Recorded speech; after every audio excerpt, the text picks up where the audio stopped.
আমাকে বন্দি করবি?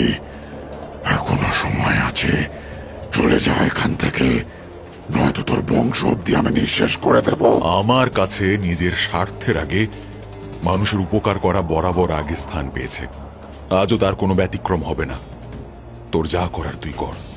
এই বলে বড় কর্তা যজ্ঞের এক মুঠো ছাই সেই ব্রহ্মদৈত্যর দিকে ছুঁড়ে দিতে এক নিমেষে তার দেহটা বেলগাছের মধ্যে বিলীন হয়ে গেল। কিন্তু শোনা যেতে লাগলো তার এক ভয়ঙ্কর কণ্ঠস্বর। কাজটা তুই ভালো করলি না মহেন্দ্র। এর ফল তোর নাতি নরেন্দ্রকে ভোগ করতে হবে। সেই এসে আমাকে মুক্তি দেবে, নয়তো তোর মজুমদার বংশে আর কোনো বংশধর থাকবে না। এক ব্রহ্মদৈত্যর অভিশাপ ফলবেই ফলবেই। সেদিন যাতে না আসে সে ব্যবস্থাও আমি করে যাব। পারবি না, পারবি না। তোর নাতি দেবে আমায় মুক্তি, মুক্তি। সেদিনের পর থেকে মোহনপুরে আর কোনো যুবতী মেয়ে মারা যায়নি বটে, কিন্তু বড় কর্তা এই অভিশাপ কাটানোর আগেই হঠাৎ করেই মারা গেলেন দুদিনের জ্বরে। আমিও তার কাছ থেকে তখন এ বিষয়ে কিছু জানতে পারিনি। তারপর এতগুলো বছর কেটে গেছে, আমি নিজেও সে কথা ভুলে গেছিলাম। এই অভিশাপ কাটানোর কোনো উপায় কি আপনি বলতে পারেন না? হ্যাঁ, এখন পারি। বহু দেশ ঘুরে তন্ত্রের অনেক কিছুই এখন আমার আয়ত্তে।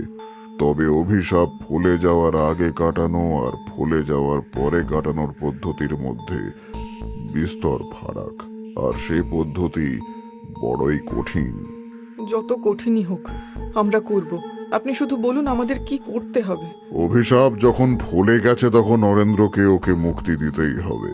কিন্তু ওকে যদি পর পর 5টি অমাবস্যায় একটি করে যুবতী মেয়ে উৎসর্গ করা হয় তবেই তুমি গর্ভবতী হবে, এবং যতক্ষণ না পর্যন্ত তোমার সন্তান ভূমিষ্ঠ হচ্ছে ততদিন তাকে একটি করে যুবতী মেয়ে উৎসর্গ করে যেতে হবে। তবেই তোমাদের বংশ থেকে ওর অভিশাপ কেটে যাবে।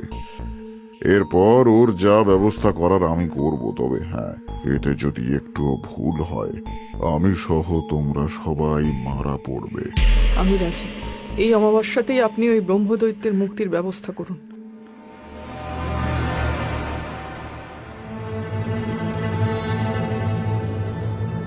কখনোই না, এই কাজ আমি কখনোই করতে পারবো না। কেন পারবে না শুনি?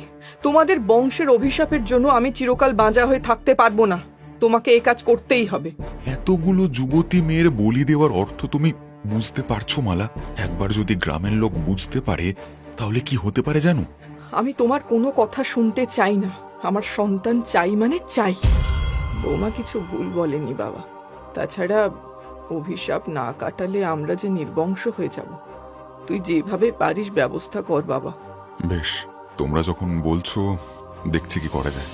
এরপর নরেন্দ্র তার এক বিশ্বস্ত লোকের মাধ্যমে অমাবস্যার রাতে মোহনপুর গ্রামেরই এক যুবতীকে সকলের অলক্ষ্যে অজ্ঞান করে ধরে নিয়ে আসে সেই বেলগাছের তলায়। ব্রজলাল এবং নরেন্দ্র তার মা ও স্ত্রী সহ সেখানে আগে থেকেই উপস্থিত ছিল। এই তো বিশু নিয়ে এসেছে এক যুবতীকে। বাবা, এবার আপনি যজ্ঞ শুরু করুন। বেশ, তবে খোকাবাবু যাও, তুমি আগে বেলগাছের চারপাশে ঘিরে থাকা লাল সুতো নিজের হাতে কেটে দাও। ব্রজলালের কথা মতন নরেন্দ্র একটি ছুরি দিয়ে বেলগাছের কাণ্ড ঘিরে থাকা লাল সুতোর বন্ধন কেটে ফেলে। এবার তোমরা সবাই আমার পাশে এসে বসো। আর হ্যাঁ, এরপর যা দেখবে তা খুব একটা সুখকর নয়, কিন্তু ভয় পাবে না। আমি যজ্ঞ শুরু করছি। ওম ধোম ধোম ধ্যান কারাতা। ব্রজলাল এক মনে মন্ত্রোচ্চারণের মাধ্যমে যজ্ঞের কাজ করতে লাগলো। কিছুক্ষণ পর হঠাৎ করে চারপাশের বাতাস ভারী হতে শুরু করে। আকাশে ঘন ঘন বিদ্যুতের ঝলকানি দেখা যায়। তার কিছুক্ষণের মধ্যেই বেল গাছের ভিতর থেকে দৃশ্যমান হয় এক বিরাট অদ্ভুত দর্শন জীব। আমি বলেছিলাম নরেন্দ্রই মুক্তি দেবে আমায়। মুক্তি, মুক্তি। খেতে দে আমায়, খেতে দে। খিদে পেয়েছে, খেতে দে।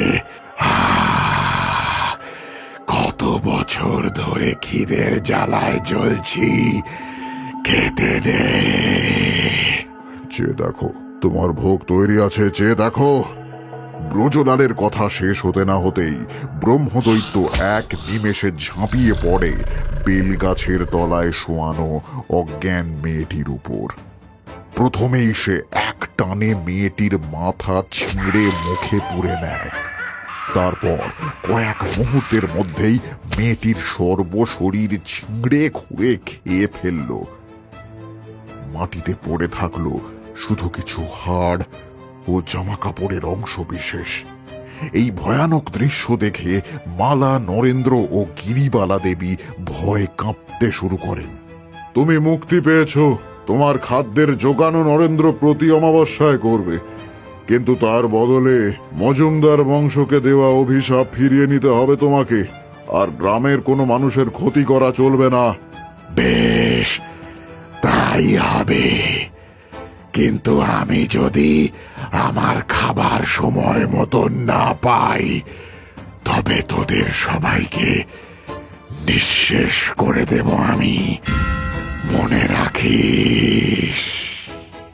এই বলে ব্রহ্মদৈত্য বেলগাছের আড়ালে কোথায় যেন অদৃশ্য হয়ে যায়। এবার এবার এই হার জামা কাপড়গুলোর কি হবে? এগুলো কারো চোখে পড়লে তো সর্বনাশ। আমি বলি কি, এগুলো এখানে গর্ত করে মাটি চাপা দিয়ে দাও, কেউ জানতে পারবে না।